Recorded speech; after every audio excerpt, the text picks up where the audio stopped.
19 सिर्फ 19 को रजिस्टर क्यों किया गया है? तो टारगेट क्या रहेगा 2025 में? और तीसरा ये कि क्या बंगस फेस्टिवल जो है क्या आप ऑर्गेनाइज करना चाहते हैं इस साल, और क्या हर साल बंगस फेस्टिवल कंडक्ट होगा? Thank you. परिवेश पोर्टल का इस्तेमाल ये हमारी एक नई मजबूरी बनी है। 2019 से पहले ये हमारे ऊपर लागू नहीं था। हम फॉरेस्ट क्लियरेंसेस के एप्लीकेशन यहीं रिसीव करते थे, उन्हें यहीं एग्जामिन करते थे और यहीं से डिस्पोज करते थे। लेकिन 2019 के बदलाव के बाद ये परिवेश पोर्टल का इस्तेमाल अब लाजमी जम्मू कश्मीर पे भी बन गया है।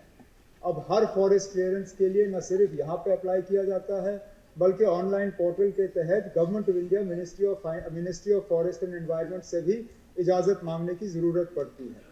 हकीकत यह है कि उस इजाज़त को हासिल करने में वक्त लगता है। अगर के केस को मतलब नज़दीकी से उसको फॉलो किया जाए तो मुमकिन है कि कभी कभार साल से कम में इजाज़त दी जा सकती है, लेकिन अगर नज़दीकी से उसको फॉलो नहीं किया जाए तो हर केस में 2 साल से कम नहीं लगता। अब टूरिज़्म डिपार्टमेंट से कहा हुआ है कि बंगस को देखते हुए, बंगस के टूरिज़्म प्रमोशन को देखते हुए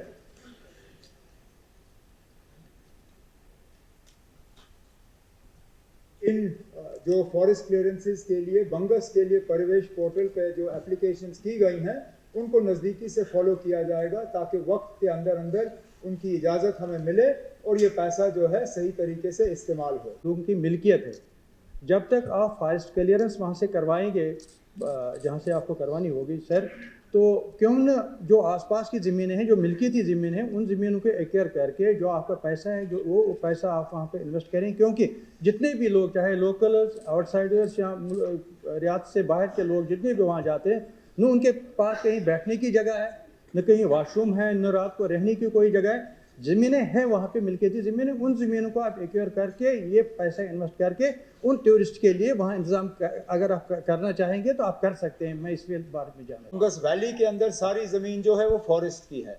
अब बंगस वैली के बाहर थोड़ा सा दूर हट के बिल्कुल मुमकिन है कि वहाँ मलकियती ज़मीन होगी, लेकिन वो बंगस वैली से दूर है। अब फिलहाल जैसे आपने बात की टूरिस्ट फैसिलिटीज़ की, अब अगर मैं बाथरूम बंगस वैली से 5 किलोमीटर दूर बनाऊं तो मैं क्या उम्मीद करूं कि बाथरूम इस्तेमाल करने के लिए टूरिस्ट 5 किलोमीटर जाके इस्तेमाल करके वापस आ जाएं।